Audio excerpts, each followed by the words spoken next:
Hello everyone, welcome back to my channel. So अस्सलाम वालेकुम। कैसे हैं आप सभी? उम्मीद करती हूँ आप लोग बहुत अच्छे से होंगे। यहाँ पर आप सभी देख सकते हैं ये है मौलवी इकोनॉमिक्स का पार्ट 4। इससे पहले 3 पार्ट और आया था जिसमें मैं आप लोगों को ऑब्जेक्टिव सब्जेक्टिव दोनों टाइप के क्वेश्चन कराई थी, और आज इस वीडियो में यानी कि इकोनॉमिक्स के पार्ट 4 में सब्जेक्टिव क्वेश्चन कराने वाली हूँ। ठीक है, और इसके बाद एक और पार्ट आएगा जिसमें ऑब्जेक्टिव में कराऊँगी। तो चलिए वीडियो को मैं शुरू करती हूँ बिना टाइम वेस्ट किए हुए।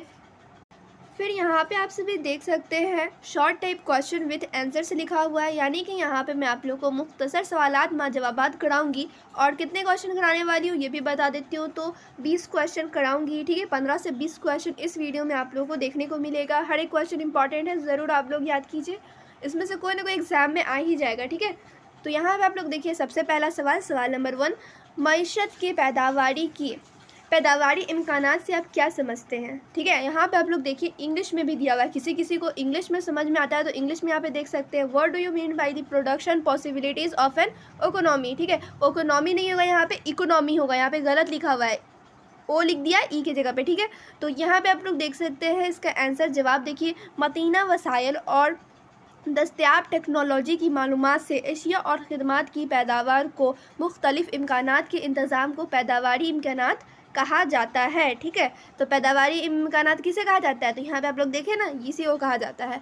फिर देखिए नेक्स्ट क्वेश्चन सवाल 2, मुस्बत मुआशी तज्जिया से आप क्या समझते हैं।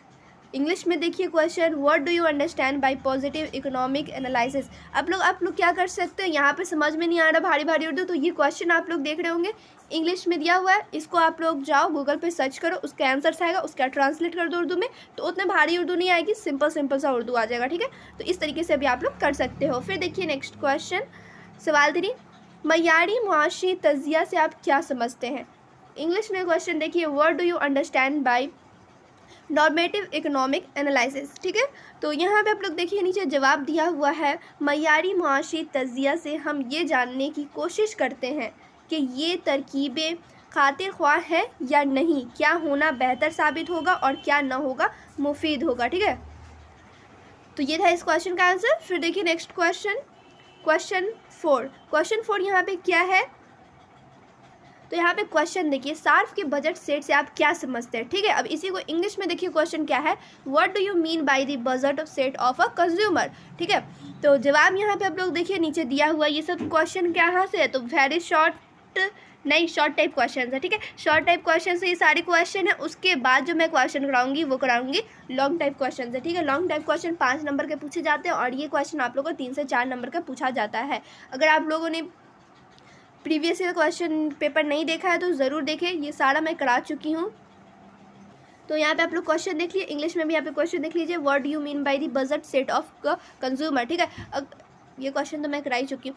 अगर आप लोग को ये कुछ समझ में नहीं आ रहा है इसका आंसर, तो आप लोग को जो मैं तरीका बताई हूँ इस तरीके से भी आप लोग करोगे तो आप लोग को अच्छे से समझ में आएगा। यानी कि आप लोग जाओगे गूगल पे सर्च कर लेना इसका आंसर, और जो आंसर आएगा उसको आप लोग ट्रांसलेट कर लेंगे। ठीक है, तो आप लोग का आंसर अच्छा से सिंपल में बन जाएगा। तो यहाँ पे आंसर देखिए इसका क्या है, सार्फ की महदूद आमदनी और दोनों एशिया की कीमतों की वजह से सार्फ सिर्फ वह बंडल ही खरीद सकता है जो कि या तो उसकी आमदनी से कम हो या उसके बराबर हो। ठीक है, बजट सेट उन एशिया के बंडलों का मजमुआ है जो कि सार्फ अपनी आमदनी से राइज बाजार कीमत पर ख़रीद सकता है। ठीक है, तो ये था बजट के बारे में। फिर देखिए नेक्स्ट क्वेश्चन, तो यहाँ पे क्वेश्चन है, बजट लाइन क्या है, what is the budget line. ठीक है, इंग्लिश में भी दिया हुआ है, उर्दू में भी दिया हुआ है। तो बजट लाइन क्या होता है, बजट लाइन से मुराद उस लाइन से है जिस पर एशिया के सभी मजमुए या ज़ख़ीरे होते हैं जिनकी लागत सार्फ की आमदनी के बराबर होती है। बजट लाइन का मसावी मंदरजा झेल है।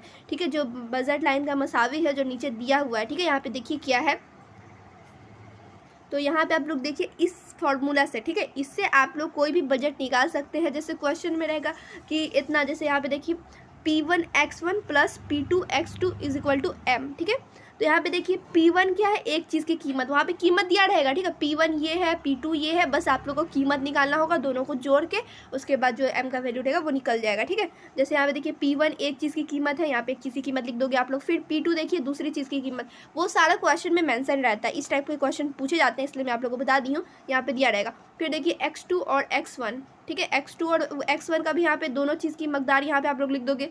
फिर यहाँ पे देख सकते हैं एम सार्फ की आमदनी, फिर जो सार्फ की आमदनी निकल के आएगा वो आप लोग लिख देंगे, ठीक है। और उसके बाद यहाँ पे आप लोग देख सकते हैं नीचे में ये लाइन जो दिया हुआ ये भी आप लोग लिख देंगे। फिर देखिए नेक्स्ट क्वेश्चन क्या है, अगर दोनों कीमतें और आमदनी दोगुनी हो जाती हैं तो बजट सेट में क्या तब्दीली होगी, ठीक है। क्या तब्दीली होगी तो कैसे होगी, सारा कुछ नीचे बताना है। फिलहाल इंग्लिश में क्वेश्चन देखिए, what happens to the budget set if both the prices as well as the income double. फिर देखिए इसका सॉल्यूशन या फिर कह लो इसका आंसर, सार्फ की आमदनी बजट लाइन मसावी करने के अमल से हासिल रुपए के बराबर होगी, ठीक है। तो यहाँ पे आप लोग देखिए जैसे ऊपर वाला ये वाला तो आप लोगों को याद करना ही करना है, समझ लो एक तरीके से फॉर्मूला ये याद करना है आप लोगों को। और यहाँ पे आप लोग देखो ये फॉर्मूला पे आप लोग को सेम बैठा देना है, ठीक है। जैसे P1 X1 है तो यहाँ पे आप लोग को P1 जो रहेगा और X1 जो नंबर दिया रहेगा उन दोनों को मल्टीप्लाई करना है यानी गुना करना है। फिर P2 और X2 को मल्टीप्लाई करना है, ठीक है, गुना करना है। उसके बाद जो आएगा, ठीक है, इन दोनों को गुना करके इतना आया, इन दोनों को मल्टीप्लाई करके इतना आया। फिर यहाँ पे देखिए बीच में प्लस का साइन है, फिर दोनों को प्लस कर देना है, देना आंसर आ जाएगा यहाँ पे, ठीक है। जैसे यहाँ पे देखिए लिखा हुआ है 60 की रकम 100 रुपये हुए, कैसे निकला तो इस तरीके से निकला। तो यही सब आप लोग करके निकालना है आंसर, समझ रहे हो आप लोग। अब यहाँ पे क्वेश्चन देखिए, नेक्स्ट क्वेश्चन किस टाइप से पूछा गया है, तफ़ायल पैदावार के तस्वर को समझाएं, यानी कि explain the concept of A production function, ठीक है। प्रोडक्शन फंक्शन का जो कंसेप्ट है उसको एक्सप्लेन करने के लिए कहा गया है। तो यहाँ पे आप लोग देखिए नीचे एक्सप्लेन किया गया है, इसके आंसर थोड़ा लॉन्ग है तो यहाँ पे आप लोग खुद से यहाँ पे रीड कर लीजिएगा वीडियो को पॉज करके। फिर देखिए नेक्स्ट क्वेश्चन सवाल 8 यहाँ पे क्या है, बाजार तवाज़ुन की वजाहत की जाए, यानी कि एक्सप्लेन मार्केट इक्विलिब्रियम, ठीक है। तो इसका एक्सप्लेन करना है आप लोगों को। तो यहाँ पे आप लोग देख लीजिए इसको भी एक्सप्लेन किया गया है काफ़ी खासा अच्छा लंबा, ठीक है। तो यहाँ पे आप लोग देख सकते हैं काफ़ी लॉन्ग है इसका आंसर, तो इसे भी आप लोग वीडियो को पॉज करके रीड कर लीजिएगा, ठीक है। साथ ही साथ करते हुए जाइएगा कि आप लोग का कोई भी चीज़ छूटे नहीं, ठीक है। बाद के चक्कर में मत रहिएगा, आप लोग लाइन बाई लाइन करते हुए जाइएगा। फिर यहाँ पे आप लोग देखिए क्वेश्चन 9 सवाल 9 क्या पूछ रहा है, कैसे पूछ रहा है, मुकम्मल मसाबकती बाजार की खसूसियात क्या है। मसाबकती बाजार क्या होता है, कॉम्पिटिटिव मार्केट, ठीक है। खसूसियात यानी कि कैरेक्टरिस्टिक उसका पूछ रहा है। तो यहाँ पे देखिए कैरेक्टरिस्टिक उसका दिया हुआ है 1 2 3 करके नंबर वाइज दिया हुआ है, 3-4 पॉइंट है, ठीक है। ये चारों पॉइंट आप लोग जान लीजिए। सबसे पहला पॉइंट देखिए, बाजार में खरीदारों और फरोख्तकारों जो ख़रीदते हैं और जो बेचते हैं, ठीक है। फरोख्तकारों यानी कि जो बेचते हैं, बाज़ार में ख़रीदारों और फरोख्तकारों यानी फर्मों की ज़्यादा तादाद होती है जो कीमत कबूल करने वाले होते हैं, ठीक है। ये था पहला पॉइंट। दूसरा पॉइंट देखिए, सभी फरोख्तकार फर्में जो चीज़ें को तैयार करती हैं चीज़ों को फ़रोख्त करते हैं, ठीक है। जो बेचने वाले होते हैं वो सारे कुछ को तैयार करते हैं और बेचते हैं, ठीक है। फिर देखिए तीसरा पॉइंट, फरोख्तकारों और ख़रीदारों, ठीक है। फरोख्तकारों यानी कि बेचने वाला और ख़रीदने वाला, ठीक है। खरीदारों यानी कि ख़रीदने वाला, फरोख्तकारों और ख़रीदवारों को एक मुकर्रर वक्त में मुकर्ररा शय की बाज़ार में राइज कीमतों के बारे में पूरी मालूमात फराहम होती है। फिर देखिए चौथा पॉइंट, बाज़ार में फ़र्म का दखुल व खरूज, ठीक है, दाखिल और खारिज जो होता है, दखुल और व खरूज आज़ाद होता है, ठीक है। तो ये था क्वेश्चन 9 का सॉल्यूशन। फिर देखिए क्वेश्चन 10 यहाँ पे क्या है, आप एक सरड़ी तरजीहात की क्या मानी समझते हैं, ठीक है। तो ये क्या होता है, what do you mean by monotonic preferences, ठीक है। ये क्या है, तो मोनोटोनिक प्रेफरेंस से आप क्या समझते हैं ये कह रहा है। तो यहाँ पे आप लोग देखिए जैसा कि आप लोग ऊपर जो देखे थे फार्मूला टाइप का जो X1 X2 Y1 Y2 करके लिखा हुआ था वही के बारे में यहाँ पे दिया हुआ है, ठीक है। जैसे कि यहाँ पे देखिए जवाब सार्फ की तरजीहात एक सरड़ी मानी जाती है, जैसे अगर बंडल X1 X2 सार्फ के लिए हासिल है और अगर बंडल X1 X2 में बंडल Y1 Y2 के मुकाबला में कम से कम एक शय की इकाइयाँ ज़्यादा है और अगर बंडल X1 X2 में बंडल Y1 Y2 के मुकाबले में कम अज़ कम एक शय की इकाइयाँ ज़्यादा है और दूसरे शय की इकाइयों में कमी नहीं होती है तो सार्फ बंडल Y1 Y2 के मुकाबले बंडल X1 X2 का ज़्यादा पसंद करेगा, ठीक है। तो ये आप लोगों को पढ़ के समझने वाली चीज़ है। फिर देखिए नेक्स्ट क्वेश्चन, ये था ऊपर जो आप लोग देखे हो ये सारे क्वेश्चन थे, शॉर्ट टाइप क्वेश्चन से 10 क्वेश्चन। अब यहाँ पे देखिए लॉन्ग टाइप क्वेश्चन, इसमें से कितने क्वेश्चन मैं कराऊंगी, तो इसमें से भी 10 क्वेश्चन तो कराऊंगी ही, ठीक है, क्योंकि इसमें हर एक क्वेश्चन का आंसर आप लोग देखोगे काफ़ी लॉन्ग है। तो यहाँ पे कोई कोई क्वेश्चन एक्सप्लेन करूँगी, कोई नहीं करूँगी। तो देखिए यहाँ पे लॉन्ग टाइप क्वेश्चन भी थे आंसर। सवाल नंबर 1, एक मईशत के मरकज़ी मसाइल बयान करें, यानी कि discuss the central problems and economy. तो यहाँ पे आप लोग देखिए सेवरल प्रॉब्लम्स यहाँ पे नीचे दिया, सेंट्रल प्रॉब्लम्स यहाँ पे नीचे दिया हुआ है, ठीक है। जैसे कि यहाँ पे देखिए सबसे पहले तो जो प्रॉब्लम होती है वो और वो क्यों होती है, कैसे होती है, वो भी एक्सप्लेन करना है। यहाँ पे देखिए एक मईशत के मरकज़ी मसाइल मंदरजा झेल हैं, ठीक है। अलिफ कौन सी शय पैदा की जाए और किस मकदार में पैदा की जाए। ठीक है, एक तो ये हो गया। बे देखिए इन एशिया को कैसे पैदा किया जाए। ठीक है, दूसरा सवाल। फिर तीसरा देखिए इन एशिया की पैदावार किन के लिए जाए। ठीक है, ये तीसरा सवाल हो गया इसी से। ठीक है, अब यहाँ पे आप लोग को इन सभी को एक्सप्लेन करना। देखिए अलिफ देके यहाँ पे इसका एक्सप्लेन किया गया है कि नहीं। फिर देखिए फिर बे जो सेकंड क्वेश्चन था उसको एक्सप्लेन किया गया। फिर जीम देखिए इसको एक्सप्लेन किया गया। तो इसी तरीके से आप लोग को पढ़ के अब समझना होगा, क्योंकि हर एक क्वेश्चन के आंसर अब यहाँ पे से लॉन्ग बनते हुए जाएंगे। फिर देखिए नेक्स्ट क्वेश्चन 2 यहाँ पे क्या है, पैदावार मकान की हद क्या है। पैदावार इम्कान की हद क्या है। ठीक है, तो क्वेश्चन इंग्लिश में भी लिखा हुआ, जैसे कि देखिए what is the production possibility frontier. ठीक है, फ्रंटियर। तो यहाँ पे आप लोग देखिए इसके आंसर्स नीचे दिए हुए हैं और इसके आंसर्स भी काफ़ी लॉन्ग है। ठीक है, तो ये आप लोग समझ लीजिएगा, चाहो तो स्क्रीनशॉट भी ले सकते हो आप लोग। तो अब यहाँ से मैं आप लोगों को जल्दी क्वेश्चन और आंसर दिखाते हुए चलती हूँ। यहाँ पे एक्सप्लेन अप करने के लिए कुछ बचा नहीं, क्योंकि काफ़ी लॉन्ग आंसर है। तो क्वेश्चन 3 देखिए, मरकज़ी मनसूबा बंद मईशत और बाज़ार मईशत में इम्तियाज़ कीजिए। ठीक है, तो यहाँ पे आप लोग देख सकते हैं इंग्लिश में भी दिया हुआ है, distinguish between a centrally plan economy and a market economy. ठीक है, तो यहाँ पे आप लोग एक्सप्लेन कर देंगे, आंसर नीचे देख सकते हैं। फिर देखिए नेक्स्ट क्वेश्चन 4 जज़वी माशियत और खुली माशियत में इम्तियाज़ कीजिए। ठीक है, यानी कि माइक्रो इकोनॉमिक्स और मैक्रो इकोनॉमिक्स में उसका डिफरेंस बताना है। ठीक है, यहाँ पे लिखा हुआ है ना, डिस्टिंग्विश बिटवीन माइक्रो इकोनॉमिक्स और मैक्रो इकोनॉमिक्स। ठीक है, इन दोनों में करना है। तो यहाँ पे आप लोग देख सकते हैं नीचे दिया हुआ होगा इसका आंसर, बिल्कुल यहाँ पे दिया हुआ है। फिर देखिए नेक्स्ट क्वेश्चन क्या है, एक फर्म की कुल कायम लागत, कुल मतगीर लागत। ठीक है, यहाँ पे ऊपर में से यहाँ पे, ठीक है, लागत और औसत लागत क्या है, उनका आपस में क्या ताल्लुक है। तो क्वेश्चन देखिए यहाँ पे इंग्लिश में, what are the total fixed cost, ठीक है, total variable cost and total cost of a firm, how are they related. ठीक है, ये कैसे रिलेट कर पाएंगे, तो ये सब कुछ आप लोग को नीचे देखने को मिलेगा और यहाँ पे आप लोग थोड़ा सा अच्छे से एक्सप्लेन कर दीजिएगा लाइक दिस। ठीक है, चलिए अब फिर मैं नेक्स्ट क्वेश्चन आप लोग को दिखाती हूँ और इंपॉर्टेंट क्वेश्चन दिखाती हूँ। इस टाइप के क्वेश्चन बार बार पूछे जाते हैं, तो इसे आप लोग ज़रूर प्रैक्टिस कीजिए। एक सार्फ 2 एशिया को सर्व करना चाहता है। ठीक है, दोनों एशिया की कीमत 4 रुपये और 5 रुपये है, सार्फ की आमदनी 20 रुपये है। तो अब यहाँ से देखिए क्वेश्चन क्या क्या आप लोग को आंसर क्या क्या लिखना है वो देखिए। बजट लाइन की मसावत लिखें, एक तो ये लिखना है। फिर दूसरा देखिए शय 1 की यानी एक की कितनी मकदार सार्फ सिर्फ कर सकता है। ठीक है, सार्फ सर्व कर सकता है अगर वह अपनी तमाम आमदनी उस शय पर खर्च करता है।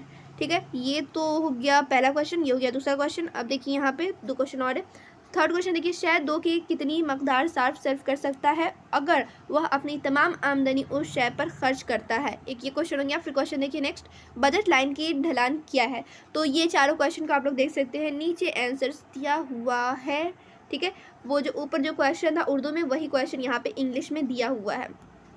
तो यहाँ पे आप लोग आंसर देखिए, जवाब देखिए। क्वेश्चन चाहे इंग्लिश में हो लेकिन आंसर आप लोग को लिखना है उर्दू ही में। ठीक है, चलिए फिर दिखाती हूँ मैं दूसरा क्वेश्चन 7।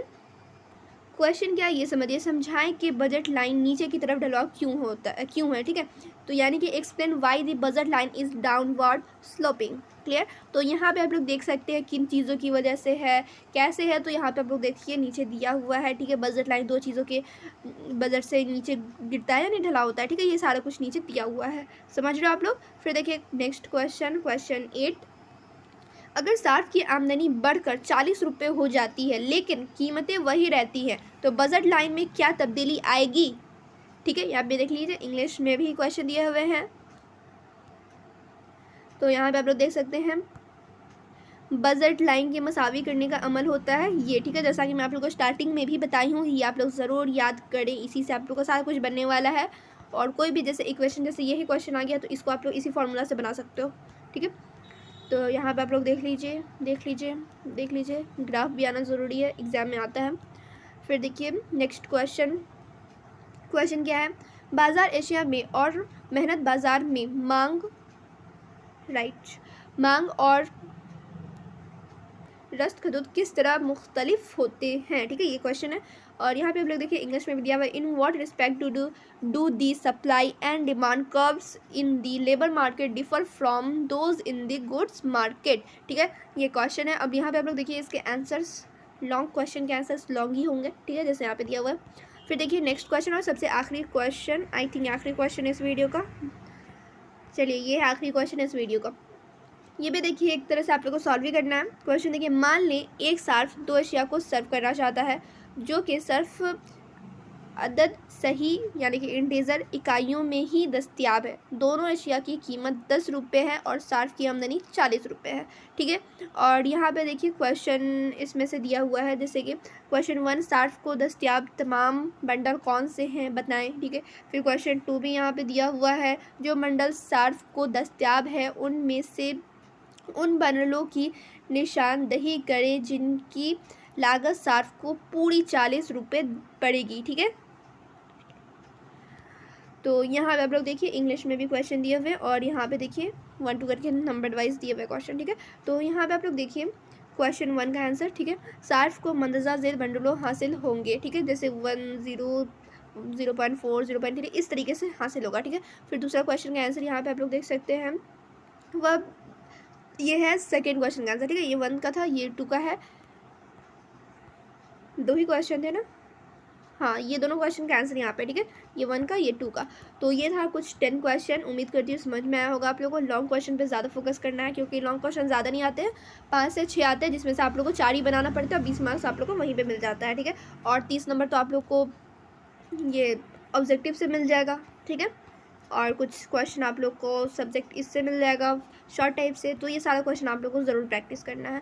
फिर मिलूंगी दूसरे वीडियो में। वीडियो अच्छी लगी हो तो लाइक कर दीजिएगा, शेयर भी कर दीजिएगा, चैनल पे नए होंगे तो सब्सक्राइब भी कर दीजिएगा।